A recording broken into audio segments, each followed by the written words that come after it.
요한복음 7장 37절부터 39절 말씀입니다. 명절 끝날 곧 큰 날에 예수께서 서서 외쳐 이르시되 누구든지 목마르거든 내게로 와서 마시라. 나를 믿는 자는 성경의 이름과 같이 그 배에서 생수의 강이 흘러나오리라 하시니 이는 그를 믿는 자들이 받을 성령을 가리켜 말씀하신 것이라. 잠깐 기도하시겠습니다. 거룩하신 하나님 아버지, 오늘 또 예배의 자리로 인도하여 주심을 감사드리며 찬양과 영광을 돌립니다. 힘들고 어렵고 어지러운 세상 삶이지만 구원받은 하나님 자녀로 살고 하나님을 아버지라 부르며 천국의 소망으로 살게 하심을 참으로 감사합니다. 그리하여 이 땅에 사는 동안도 기쁨과 감사가 넘치는 삶을 살기를 원하오며 화평케 하는 사람으로 살기를 원합니다. 또한 하나님 마음에 합한 자녀가 되기를 원합니다. 부족하고 연약하며 허물 많은 우리들을 용서하시고 긍휼히 여겨주시옵고 도와주시기를 원합니다. 우리가 가지고 나온 무거운 삶의 짐과 멍에가 있습니다. 부족하고 연약하지만 감당할 능력을 허락하여 주시옵소서. 또한 세상의 소금과 빛의 사명을 위해 녹아지고 타는 것도 받아들일 용기를 주옵소서. 이 좋은 계절에 이 풍성한 결실을 기대하며 설레는 이때에 오늘 또 일터의 객지에 외국에 있는 성도들과 자녀들도 기억하여 주시옵고 부득이한 사정으로 영상으로 예배에 동참하는 이들도 기억하여 주시옵소서. 오늘도 성령께서 함께 하셔서 악한 마귀 틈타지 않게 하여 주시옵고 부족한 종의 목소리에 기름 부으셔서 담대하게 은혜롭게 전하게 하여 주시옵소서. 이 예배에 함께하는 모든 성도님들 은혜 충만 성령 충만한 예배가 되게 하여 주옵소서. 감사드리옵고 우리 주 예수 그리스도 이름으로 기도드리옵나이다. 아멘. 아멘. 할렐루야. 아멘. 주님 안에서 평안하셨습니까? 아멘. 정말 가을 향기가 나는 듯한 그런 계절입니다.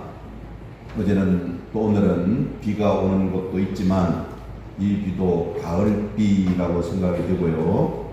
또 여러분 이 풍성한 결실의 계절에 여러분들이 계획하고 또 꿈꾸고 또한 소망하는 모든 일들이 주님의 은혜 가운데 풍성한 결실을 맺는 아름답고 복된 삶을 살아가는 귀한 여러분 되시기를 주님 이름으로 축원합니다. 아멘. 자, 우리 옆에 있는 분들하고 반갑게 인사합니다. 샬롬. 주 안에서 평안하셨습니까? 시작. 샬롬. 주 안에서 평안하셨습니까? 아멘. 아멘. 네, 오늘 많이 안 보이시네요. 자, 우리 이번에는 우리 마음을 담아서 정성을 다해서 손을 내밀고 축복합니다. 주님 이름으로 사랑합니다. 축복합니다. 시작. 주님 이름으로 사랑합니다. 축복합니다. 아멘. 아멘. 네. 오랜만에 화면은 안 나오지만 여러분 기억하시겠지만 우리 교회 슬로건 한번 하고 넘어가겠습니다. 아시죠? 생각대로 됩니다. 말한 대로 됩니다. 꿈꾸는 대로 됩니다. 뭡니까? 믿음은 대로 됩니다. 자, 시작. 생각대로 됩니다. 말한 대로 됩니다. 꿈꾸는 대로 됩니다. 믿음은 대로 됩니다. 아멘. 아멘. 믿으시기 바랍니다. 네. 저는 오늘 요한복음 7장 37절에서 39절 말씀을 중심으로 광야 인생에서 행복하게 사는 길이라는 제목으로 함께 말씀 연회를 나누기를 원합니다. 여러분 한번 따라해 주시기 바랍니다. 광야 인생에서 행복하게 사는 길. 시작. 광야 인생에서 행복하게 사는 길. 아멘. 여러분 이 세상 살아가는 어느 누구든지 간에 행복된 삶, 축복된 삶을 살기를 원하고 또한 기쁨과 감사의 삶을 살기를 원합니다. 그런데 늘 그러한 풍성한 은혜 가운데 살 수가 없더라는 것이에요. 늘 변하는 것이 인생인데 오늘 또 우리에게 새로운 은혜를 베푸시려고 또한 더 풍성한 은혜의 자리로 들어가게 하시려고 오늘 우리를 이 자리에 나와서 예배 드리게 하신 줄로 믿습니다. 하늘 문이 열리고 은혜의 문이 열려서 우리 모두가 흡족한 만족한 은혜의 자리로 나아가시고 정말 주님께서 주시는 놀라운 축복을 받는 저와 여러분 되시기를 바랍니다. 그래서 답답하고 고달픈 인생이 변해서 풍성한 열매를 맺고 기쁨의 자리로 나아가서 살아가시기를 주님의 이름으로 축복합니다. 아멘. 근데요, 믿음으로 사는 즐거움은 말로나 설명으로 다 이해할 수가 없습니다. 제가 지난주에 제가 한 말씀을 드리지만 다시 리바이벌 합니다. 제가 맨 처음에 고등학교 다닐 때 여러분 세례를 받았을 때 우리 목사님이 제게 물었다고 그러잖아요. 네가 예수 믿고 나서 달라진 것이 뭐냐? 라고 물었을 때 그 어렸던 제가 목사님 예수 믿고 나서 제가 왠지 모르게 기쁨이 생기고 즐거움이 생겼습니다라고 고백했다고 했잖아요. 그랬더니 우리 목사님이 그래 그게 바로 예수 믿는 재미다. 예수 믿는 의미가 바로 기쁨이 있고 즐거움이 있어야 된다라고 말씀을 해주셨습니다. 근데 여러분 수박은 쪼개 먹어보아야 그 맛을 알듯이 은혜 받으면 즐겁다. 은혜 받으면 기쁨이 오고 평안이 온다. 나는 이런 말을 듣는 것만으로는 우리가 잘 깨닫기가 어렵습니다. 은혜의 세계로 들어가시고 은혜를 체험할 뿐만 아니라 은혜를 누리며 사는 것이 대단히 중요하다는 것이에요. 여러분 오늘 본문 요한복음 7장 37절 말씀에 보니까 예수님께서 이렇게 말씀하십니다. 우리 본문 우리 37절 말씀 한번 읽어보고 오겠습니다. 찾으셨죠? 자 시작. 명절 끝날 곧 큰 날에 예수께서 외쳐 이르시되 누구든지 목마르거든 내게로 와서 마시라. 아멘. 여러분 누구든지 목마르거든 내게로 와서 마시라고 지금 예수님께서 말씀하고 계시는 것이에요. 예수님에게로 오라는 것이에요.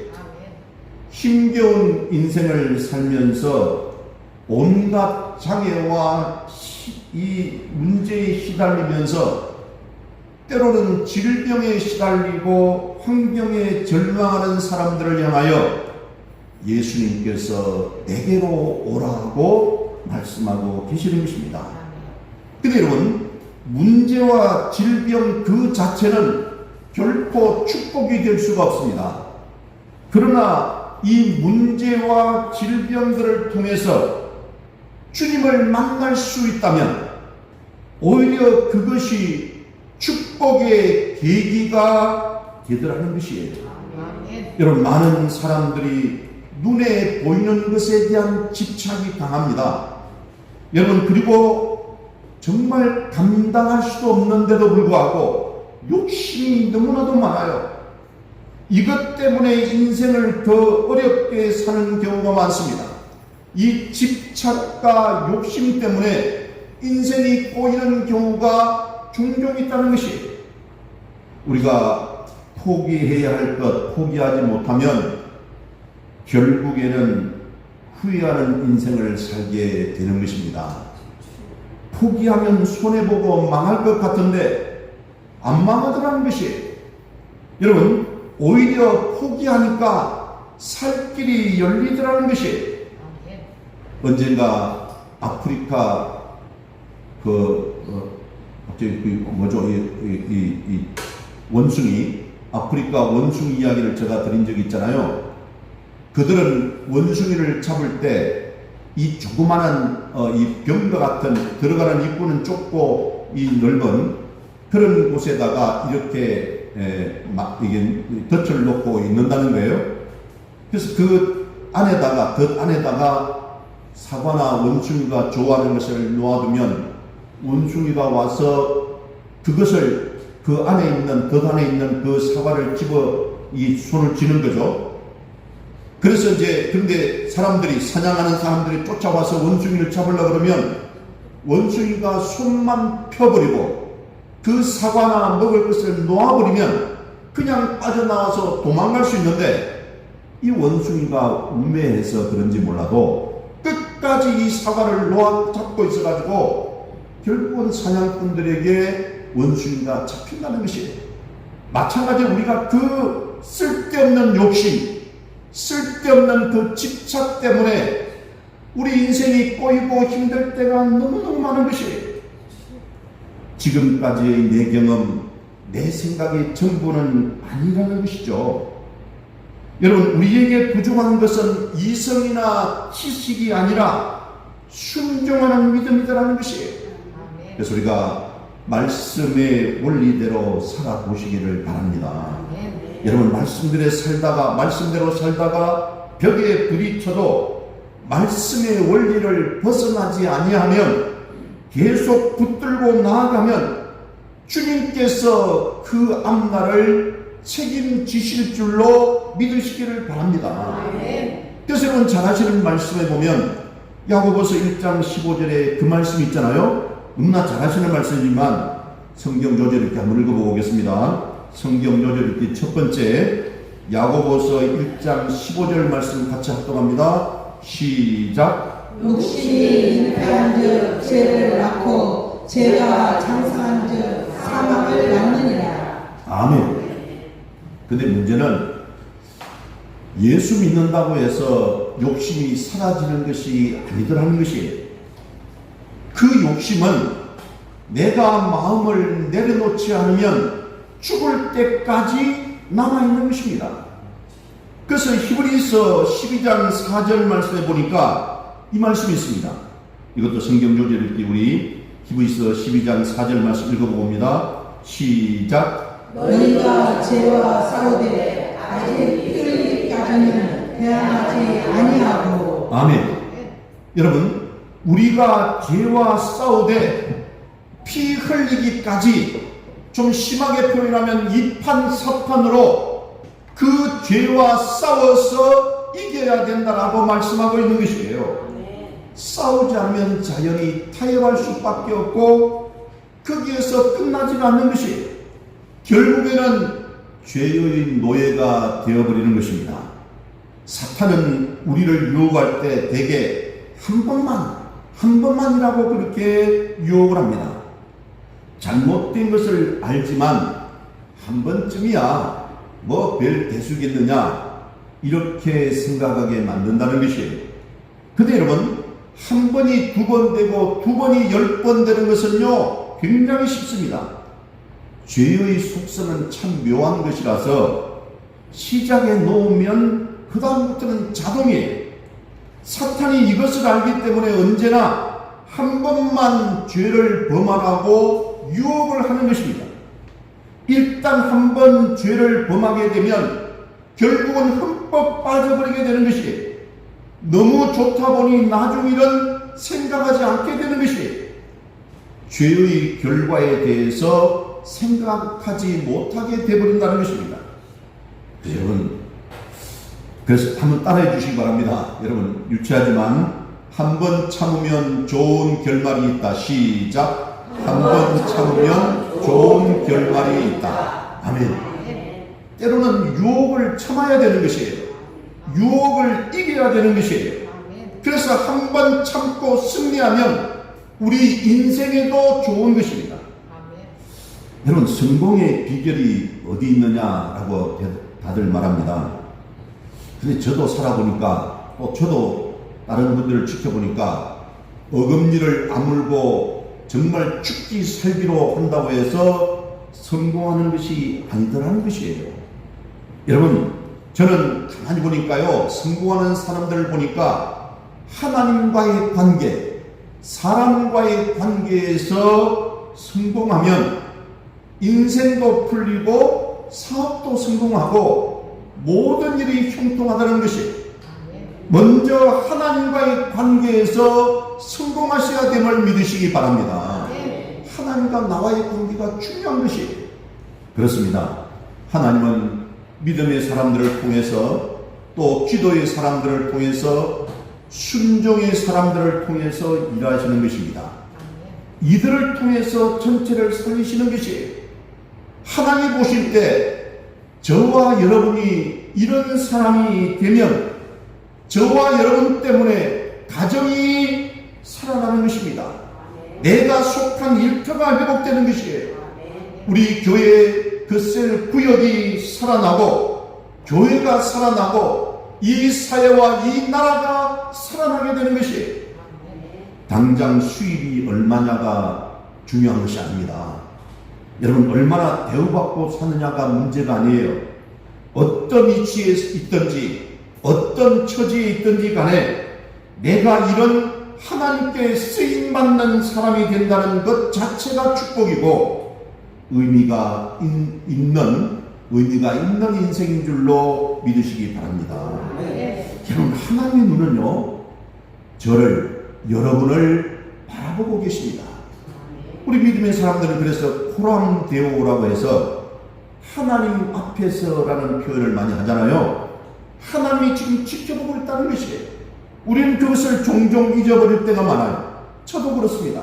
하나님이 나의 일거수일투족을 다 지켜보고 계시는데, 하나님께서는 나를 통해서, 여러분을 통해서 축복의 통로가 되기를 원하시고 복을 주시려고 하는데, 저와 여러분의 마음과 생각이, 믿음이, 행동이, 삶이 바르지 못하면 하나님께서 우리를 복의 통로로 과연 여러분 쓰시겠습니까? 사랑하는 여러분, 여러분은 어떻습니까? 말씀을 들을 때 깨달아지십니까? 또는 찬양하고 기도할 때 마음에 뜨거움을 주십니까? 네. 그렇습니다. 주님이 나에게 은혜를 베푸셔서 이런 분들에게 역사의 도구로 쓰시고 축복의 통로로 쓰시는 줄로 믿습니다. 네. 노아의 시대에도 그랬고요, 롯의 시대에도 그랬는데, 망하는 사람들의 특징이 있습니다. 그게 뭐냐 하면 끝까지 깨닫지 못하는 것이에요. 자기 주장, 자기 고집, 자기만 옳다는 것이에요. 자기 의가 살아있어요. 자기 욕망만 살아있어요. 자기 고집과 자기 집착이 너무 강한 것이에요. 자기만 알아요. 철저한 이기주의예요. 그런 사람은 망하는 사람의 특징이라고 저는 생각합니다. 돌이킬 기회를 주셨는데도 안 돌이키는 거예요. 예수 믿으면서도 삶이 변화되지 않는 것이, 여러분, 깨달음이 있는 게 은혜입니다. 마음이 생기는 게 축복이에요. 근데 이게 억지가 안 되더라고요. 잘 깨닫고 우리 모두가 믿음 준비, 기도 준비, 생활 준비를 잘 하셔서 이런 역사의 주인공들이 되시기를 소망합니다. 그래서 이런 복된 자리로 나는 기어코 나가겠다라고 그렇게 결심하시고, 여러분의 삶이 변화되시고 여러분의 생각과 믿음이 변화되셔야 되는 것입니다. 이런 축복의 대열에 저와 여러분이 이미 섰는데 한 사람이라도 낙오하지 않도록, 실패자가 되지 않도록 우리 각자가 애를 써 주시기를 바랍니다. 오늘 본문 38절 말씀에 보니까 또 이런 말씀이 있어요. 우리 본문 38절도 한번 읽어보겠습니다. 자, 찾으셨죠? 시작. 나를 믿는 자는 성령의 이름과 같이 그 배에서 생수의 강이 흘러나오리라 하시니. 아멘. 여러분, 주님께서 부르신 주님의 부름에 응하는 것이, 응답하는 것이 바로 믿는 것입니다. 여러분, 알고 믿을 부분도 있습니다. 그러나 많은 부분이 믿음으로 말미암아 깨닫게 되고 믿음으로 말미암아 알게 되는 것이 우리가 가진 머리로 또한 생각으로 이성으로 하나님의 일들을 다 이해하기가 어렵습니다. 믿음으로 깨달아지고 또한 믿음으로 문이 열리고 믿음으로 귀가 열리는 것이, 그래서 우리가 믿음으로 날마다 새로운 영적 세계를 바라보시기를 축복합니다. 마지막 시대에 잘못하면요, 신앙마저도 개인주의 성향으로 이기적인 성향으로 흘러가 버리기 쉽습니다. 말세의 특징 가운데 하나는 잘 안 모여진다는 것이잖아요. 힘들게 모일 필요가 있느냐는 생각이 들기 시작하면 믿음 생활에 내리막길이 시작되는 것입니다. 그들은 이렇게 말합니다. 아까운 시간 낭비하고 교회까지 나올 필요가 뭐 있어요? 또 집에서 시간 되는 대로 혼자서 큐티하면 되잖아요. 또 주일날 교회 안 가고 등산 가고 결혼식 가고 행사 가고 친구 만나고 TV 보고 낮잠 자는 시간이 얼마나 좋은지 몰라요 라고 말합니다. 또 기독교 채널만 돌리면 방송 설교도 많고 인터넷 들어가면 얼마나 풍성한데 자기 여건에 맞추어서 보고 들으면 되지요 라고 그렇게 말합니다. 여러분, 정말 이것은요, 위험한 것이고 믿음이 없는 것이고 또한 잘못된 믿음을 가진 사람들입니다. 그래서 우리 주일날은 주일 성수하셔야 돼요. 결혼식이 있다고 하더라도요, 여러분 정말 부득이한 사정이면 축의금만 보내고 전화만 하세요. 그걸 어쩌면 더 좋아할지도 몰라요. 와서 밥 먹고 하면 또 비용이 생기잖아요. 그리고 나는 예수 믿는 사람이니까 주일날은 때려 죽어도 절대 나는 주일을 안 지킬 수가 없다라고 그렇게 선언하세요. 저도 20년, 30년 이렇게 사회생활 벌써 40년 가까이 됐잖아요. 40년이 됐는데 저 주일날 예배 드리는 것 말고 제가 결혼식에 간 일이 없거든요. 정말 그런다고 친구들하고 무슨 사이가 깨지는 것도 아니에요. 그런다고 제가 축의금이나 이런 것들을 안 드리는 것도 아니에요. 그리고 장례식장에는 주일날 예배 다 마치고 저녁 때 가죠. 여러분, 우리가 예배보다 주일 성수하는 것보다 더 중요한 게 없어요. 여러분, 그래서 이런 인간적인 잘못된 생각들이 있으면 안 된다는 것이에요. 그것은 매우 위험하고 믿음의 내리막길을 걷는 것임을 여러분 믿으시기 바랍니다. 그래서 오늘 히브리서 10장 25절에 보니까 이런 말씀이세요. 여러분 잘 아시는 말씀이지만 우리 같이 한번 읽어보고 오겠습니다. 성경 요절 읽기 세 번째, 히브리서 10장 25절 말씀입니다. 자, 시작. 우리를 패하는 어떤 사람들의 습관과 같이 하지 말고 오직 돌아여 그날이 가까움을 볼수록 더욱 그리하자. 아멘. 여러분, 교회에서 잘 모여질 때, 그리고 그 예배를 잘 드릴 때 성령의 불길이 타오르고 예배의 능력이 임하게 되는 것입니다. 말씀의 권능이 임하는 것이에요. 여러분, 교회에 안 나오고 개인적인 신앙을 추구할 때 믿음의 능력은요 다 사라져버리는 것이에요.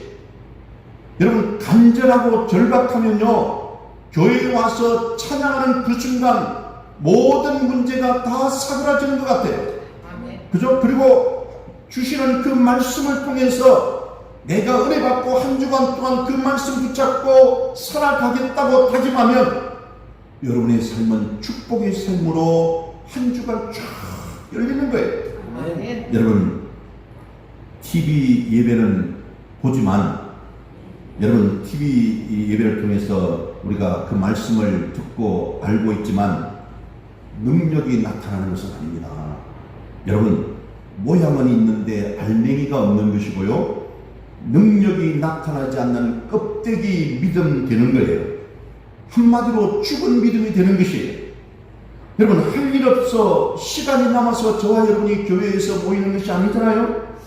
말세에 모이기를 힘쓸 때 말씀의 권능이 임하고 여러분의 삶이 축복받고 은혜가 넘치고 풍성한 결실을 맺는다는 것을 믿으시기 바랍니다. 그래서 풍성한 은혜를 갖고 주님 주신 능력을 받아서 시대를 거스려 나아가고 험한 세상에서도 담대한 믿음으로 승리하는 저와 여러분 되시기를 바랍니다.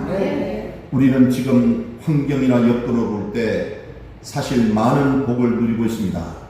근데 당신 행복하느냐고 물으면요, 어느 누구도 나는 행복하다라고 쉽게 말을 하지 못해요. 다시 말하면 행복 지수가 형편없다는 것이에요. 많은 사람들이 행복하다고 느끼지 못하는 것이에요. 여러분, 모든 여건에서 가장 어렵게 산다고 생각되는 방글라데시가 지난번에 말씀드렸지만 행복 지수로는 세계 최고라고 제가 말씀을 드린 적이 있잖아요. 여러분, 사람이 맛있는 것을 먹는 기쁨과 재미는 사실 큰 것입니다. 저는 그 재미와 기쁨을 놓치지 못해서 이렇게 몸이 뚱뚱한 것 같습니다. 먹는 즐거움이 정말 커요. 그래서 먹을 때는 대부분 분위기가 좋잖아요. 근데 여러분, 입맛을 잃어버리면요, 먹는 것도 고역입니다. 건강이 좋지 않으면요, 음식 냄새를 맡아도 역겹고 힘들다고 그럽니다. 우리가 아무리 많은 재산, 좋은 음식, 또한 좋은 집, 좋은 승용차가 있다고 해서 행복해지는 것이 아니더라는 것이에요. 가정에 웃음이 있고 또한 서로 아껴주고 배려하고 사랑하는 그런 믿음의 가정이 바로 행복한 가정인 줄로 믿으시기 바랍니다. 그래서 유명한 철학자 버틀랜드 러셀이라는 분은 행복해지려면 음식이나 집이나 건강이나 사랑, 성취, 그리고 소속 집단으로부터 존경을 받는 외적인 조건들보다도 이에 앞서 자기 집착으로부터 벗어날 수 있는 그 마음이 중요하다고 했습니다. 그 집착과 욕심에서 벗어나야 진정한 행복이 있다는 것이에요. 근데 우리는 그러지 못해요. 때로는 자식에 대한 집착도 심하고요, 물질에 대한 집착도 심합니다. 자기 자리에 대한 집착도 심합니다. 여러분, 앤소니 드 멜로라는 철학자는 행복은 사실 가까이에 있다, 언제나 충분히 행복할 수 있는데도 불구하고 행복을 느끼지 못하는 것은 잘못된 집착 때문이다라고 말했습니다. 여러분, 눈에 보이는 작은 것에 집착하면 더 큰 것을 잃어버리게 되는 것입니다. 결국 안 되는 인생, 후회하는 인생을 살게 되더라는 것이에요. 근데 환경을 바꾸면 행복이 올 거라고, 환경을 바꾸면 행복이 올 거라고 생각하는 사람이 있습니다. 그래서 자주 바꿔 봅니다. 가정도 바꿔보고, 집도 바꿔보고, 차도 바꿔보고, 그러다가 심지어 부인도 바꿔보고, 또한 남편도 바꿔보고, 근데 그렇게 자꾸 바꿔봐도 행복하지가 않더라는 것이, 여러분, 생각이 잘못되면 불행하면 불행한 대로 힘들고, 행복한 그 순간까지도 행복이 깨지면 어떻게 할까 고민하고 염려하게 되므로 행복을 잃어버리게 되는 것입니다. 그래서 어떤 남자가 자기 마음에 쏙 드는 여자를 만나서 몇 년 동안 쫓아다니다가 결국은 결혼했습니다. 결혼을 하고 보니 너무 행복했어요. 예쁘고 아름다운 아내를 보기만 해도 행복한 거예요. 그런데 갑자기 잠자는 예쁜 아내를 보면서 행복하다고 생각하는 순간, 아니, 이 여자가 병들면 어떻게 하나? 아니, 나 말고 다른 사람을 사랑하면 어떻게 하나? 바람을 피우면 어떻게 할까? 나를 떠나버리면 어떻게 할까? 라고 생각하니까 그날부터 걱정, 근심, 염려, 두려움이, 공포가 막 생기는 것이에요. 집에 있어도 직장에 나가도 편하지도 않고 행복하지 않는 거예요. 늘 걱정투성이고 불안투성이에요. 행복을 잃어버린 것이에요. 지금 나에게 주신 여건이나 환경들, 한탄하고 불평하려면요 한이 없습니다. 그렇잖아요. 내가 원치 않는 환경이라도 내게 필요하기 때문에 주신 것임을 믿음의 문을 열어서 보시기를 바랍니다. 지금 내게 주신 이 고난도 하나님께서 분명히 목적이 있어서 나에게 주신 고난일 거야 라고 생각하고 이 고난을 받아들이고 믿음의 눈으로 바라보시고 고난을 이겨내시기를 바랍니다. 여러분 어떤 환경과 처지에서라도 만족하며 사는 사람이 있다면요 그분은 가장 부유한 사람이에요. 여러분 우리에게 주신 자녀, 남편, 아내 주어진 환경들에 만족하며 사시기를 바랍니다. 이미 받은 것을 이미 주신 것을 귀하게 여기시기를 바랍니다. 여러분 똑같이 교회에 나오고 똑같이 말씀을 들어도 풍성한 성령의 은혜를 누리지를 못하고 심령이 메마르고 만사가 고달프고 답답하고 짜증나고 힘들게 사는 인생은요 손해보는 인생입니다. 어렵고 힘겨운 환경 가운데서도 그것을 넘어서는 큰 기쁨과 능력을 체험하며 사는 충만한 인생을 사시기를 바랍니다. 그래서 생수의 강이 흘러넘치는 사람, 다시 말하면 정말 믿음이 그죠? 힘들고 어려운 환경 가운데서도 강하고 담대한 믿음을 가지고 있는 그 사람은 다른 사람이 볼 때는 이해가 되지 않습니다.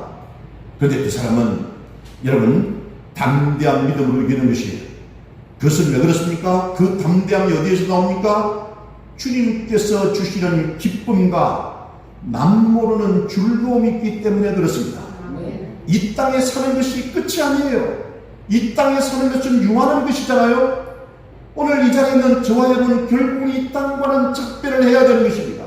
우리가 저 천국에 가서 영원한 생명을 누리며 정말 안식을 누릴 수 있는 그것이 우리의 소망이 되어야 되는 것이에요.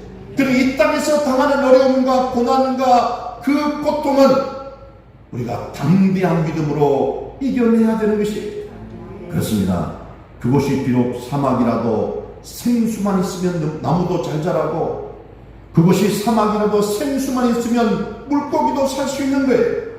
무더위에 지친 사막에서 시원한 생물을 만난 것 같은 풍성한 생수의 은혜를 체험하시기를 바랍니다.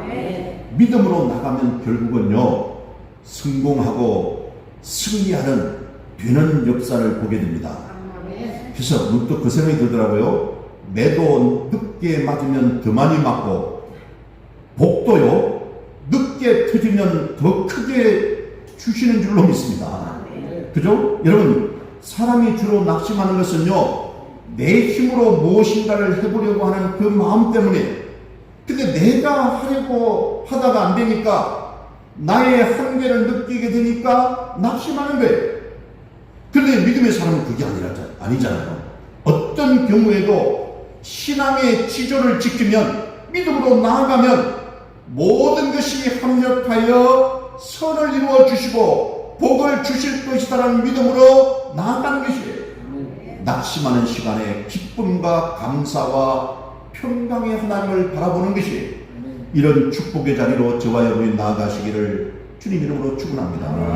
하나님은 나에게 필요한 시기에 내가 원치 않는 것도 허락하실 때가 있다니까요. 문제는 주어진 여건과 환경 속에서 한탄하고 붙들고 고민하고 걱정하고 갈등하는 그 시간에 내가 해야 할 일을 보는 거예요. 크고 거창한 것만 보지 마세요. 여러분 시험 문제를 풀 때 우리 학생들이 가장 기본은 뭐냐면 아는 문제부터 푸는 것입니다. 공부 못하는 애들은요 모르는 문제가 나왔을 때 그거 붙잡고 막 그냥 끙끙 앓고 정말 시간을 다 보내요. 여러분 그런데요 모르는 문제가 나왔을 때는 나중에 풀기로 하고 아는 문제부터 먼저 푸는 것입니다. 여러분 마찬가지로 살아가기가 감당하기 어려운 문제나 힘든 문제는 여러분 잠깐만 좀 옆에 두고 입니다. 근데 흔히 우리는 어려운 문제부터 붙잡고 마구잡이로 풀려고 그래요. 그러다 보면요 나머지 다른 것들을 다 놓쳐버리게 되더라니까요. 힘들고 어려울 때에 먼저 지난날 베풀으신 하나님의 은혜와 축복들을 헤아려보고 감사함으로 나아가면 지금 이해가 안 되는 어려운 문제와 고난에도 하나님의 깊은 뜻이 담겨 있구나라고 깨닫게 되고 기도하게 되더라는 것입니다. 그럼 여러분 의외로 쉬워요. 환경이 남달리 좋아서 감사하고 행복해하는 사람은 없습니다. 문제는 뭡니까? 저와 여러분의 그 생각이고 믿음이라는 것이에요. 우리의 생각이 잘못되어 있고 우리의 믿음에 문제가 있는 것이에요. 전 세계를 정복하려 했던 나폴레옹은 세인트 헬레나 섬에서 죽기 전에 이런 고백을 했다고 합니다. 내 일생을 돌이켜보니 정말 행복했던 날은 내 인생에 단 6일밖에 없었다라고 말한 것이에요. 황제가 되고 나는 불가능이 없다고 생각하고 전 세계를 휩쓸었던 그 나폴레옹이 자기 인생에서 행복했던 시간은 6일밖에 없었다는 것이에요.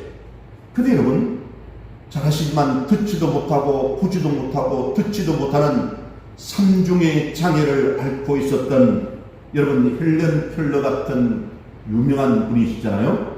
그분은 나중에 뭐라고 고백했냐면 나의 지나온 일생을 돌이켜보니 하루하루가 정말 감사하고 행복한 날이었다라고 고백했어요. 여러분 나폴레옹보다요 헬렌 켈러가 훨씬 행복한 인생을 살았잖아요. 금만 화려하고 가진 것이 많다고 해서 행복한 것이 아니잖아요. 여러분 헬렌 켈러가 정말 보지도 못하고 듣지도 못하고 말하지도 못하는 그런 정말 세상으로 보면 정말 별 볼 일 없는 불행한 장애인이었지만 그는 하나님을 믿음으로 말미암아 날마다 매일매일 감사하고 행복했다는 것이에요. 그렇습니다. 그래서 우리가 감사할 수 있는 환경과 여건을 달라고 기도하는 것도 물론 좋습니다만 감사할 수 있는 믿음을 달라고 기도하는 것이 매우 귀한 일이라는 것이 이런 성숙한 믿음의 자리로 나아가시기를 바랍니다. 여러분 누가 예수를 잘 믿는 사람입니까? 주 안에서 기쁨을 누릴 줄 아는 사람, 얼굴이 빛나는 사람, 잘 웃는 사람이 잘 믿는 사람이에요. 믿음의 세계를 알면서도 웃음을 잃어버린 사람은요 사실 불행한 사람입니다. 여러분 웃는 것이 사람에게 주신 가장 큰 복 중에 하나인 줄로 믿으시기 바랍니다. 사탄이 우리에게 들어오면요 사람에게 근심을 주고 노여움을 주고 마음속에 기쁨을 빼앗아 가버리고 얼굴에 웃음을 빼앗아 가버리는 것입니다. 그래서요 웃음이 있는 가정이 행복한 가정이고 웃음이 있는 교회가 은혜가 있는 교회인 줄로 믿으시기 바랍니다. 여러분 제가 그래서 어느 교회에 가보면 어떤 교회는 성도님들이나 목사님들이 보면요 호탕하게 잘 웃어요. 정말 항상 왁자지껄해요. 밥 식사하실 때도 그렇고 같이 예배 드려도 표정이 밝아요. 그런 교회는 부흥하는 교회이고 잘 되는 교회이고 은혜로운 교회예요. 근데 여러분 어떤 교회는요 하면 전부 다 얼굴이 굳어 있어요. 여러분 웃어야 할 때도 잘 안 웃어요. 단단히 굳어 있는 것입니다. 여러분 성경 말씀에 묵은 땅을 기경하라고 했잖아요. 그죠? 여러분 그러면 의를 비처럼 내리시리라고 그렇게 말씀했습니다. 그래서 묵은 땅 기경해야 돼요. 굳어 있는 우리의 심령을 우리의 표정을 바꿔야 되는 것이에요. 은혜로운 교회에 주님이 역사하시는 큰 교회는 잘 웃더라는 것이에요. 정말 그렇습니다. 또한 잘 웃는 사람은요 그 심령이 깨끗하고 순수합니다. 잘 웃지 않는 사람은요 좀 이렇게 표현해서 그렇지만 문제가 있거나 음흉한 사람이에요. 교회에서도 그렇고 가정에서도 그렇습니다. 그래서 자녀를 보고 웃는 가정은 행복한 가정이고 미래가 있는 가정입니다. 그죠? 아내를 보고 웃는 가정도 복된 가정이에요. 우리에게 무엇이 웃음을 빼앗아 가버렸는지 한번 스스로 점검해 보시기를 바랍니다. 저도 어느 날 갑자기 잘 웃는 사람이고 기쁨이 넘치는 사람인데 기쁨이 사라져버렸어요. 왜 그럴까 왜 그럴까? 여러분, 믿는 사람이 웃는 웃음은 세상 사람들의 웃음과는 다른 것입니다. 주님은 믿는 사람들의 눈에서 눈물을 닦아주시고 한숨을 몰아내시고 슬픔을 웃음으로 바꿔주시는 분이십니다. 믿음의 사람도 환경과 여건이 어려운 것은 마찬가지예요. 그러나 믿음의 사람이 다른 것은 하늘의 소망 때문에 웃으며 살 수가 있는 줄로 믿으시기 바랍니다. 도산 안창호 선생은 이 민족, 우리나라 민족이 웃는 민족이 되는 것이 평생 소원이었다고 그렇게 고백했어요. 그래서 말년에 평양에서 50리 떨어진 대보산에 송태 산장을 짓고 살았는데 산장 입구에 그 간판을 뭐라고 해놓는 표지판을 빙그레 빙그레 이런 간판을 세워 놓았다고 합니다. 산장 이름이 빙그레 빙그레 산장이에요. 그래서 그걸 누가 가지고 와서 지금 빙그레 무슨 그죠 아이스크림도 나오고 그러잖아요. 빙그레. 여러분 그렇습니다. 그 뜻은 누구든지 이 산장에 들어올 때는 웃으며 들어오라는 것이에요. 여러분 배꼽을 잡을 정도로 크게 한번 웃는 것이 얼마나 건강에 좋으냐. 전문가들에 의하면 에어로빅 1시간 하는 것보다 효과가 더 크다는 것이에요.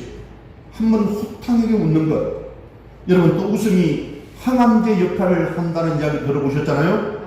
옛날에 미국의 어느 의사가 자기가 아주 그 암 쪽의 전문가인데 자기가 암에 걸렸어요.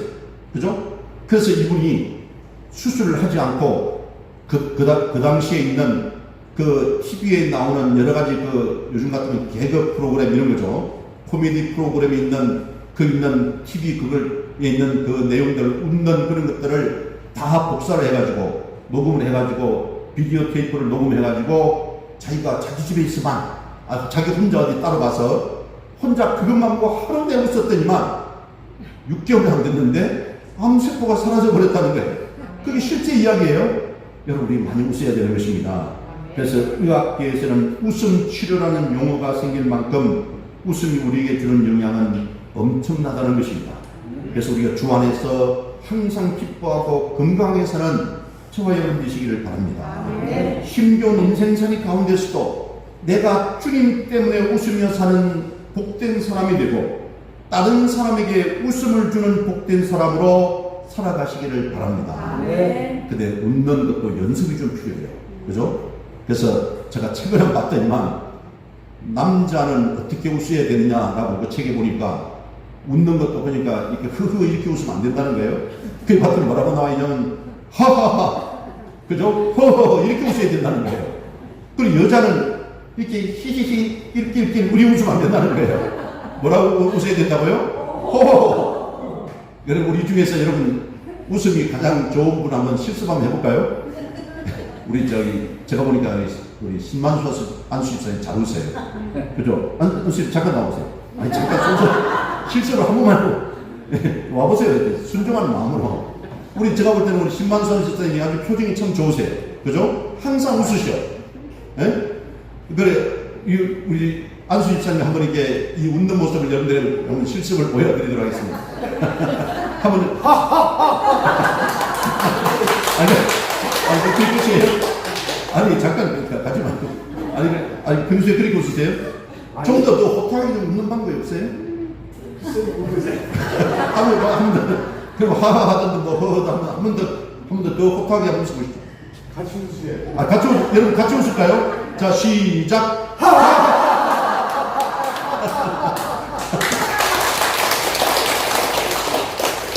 여러분 정말 많이 웃으시길 바랍니다. 거울 보고도 웃고 혼자 있을 때도 웃고 길 가다가도 웃고 그죠? 우리가 웃는 연습이 필요해요. 웃음 연습을 안 하다 보니까 저도 표정이 자꾸 굳어가요. 여러분 그렇습니다. 우리가 인생을 살아가다 보면 때로는 내 계획에 안 맞는 내 뜻과는 전혀 상관없는 길로 인도하실 때도 있습니다. 이때 필요한 것은 낙심치 않는 마음이고 또한 끝까지 참는 인내의 마음이고 우리가 스스로 기뻐하면서 웃는 마음이라는 것이에요. 하나님이 함께 주시는 쌓임만 있으면 더 큰 축복이 기다리고 더 좋은 길이 있을 것임을 믿고 선포하시기를 바랍니다. 아멘. 어떤 환경에서도 주님 안에 사는 사람은 행복한 사람이 아멘. 무슨 일을 하든지 예수 이름을 떠나면 헛것입니다. 기도도 마찬가지입니다. 내 뜻대로 구하는 곳에는요, 응답도 역사도 잘 일어나지 않습니다. 전도도 내 뜻대로 하는 곳에는 열매가 없어요. 봉사를 해도 내 뜻대로 하면 봉사하고 나서 불평하고 짜증이 나서 오히려 손해보는 게 되는 경우가 많습니다.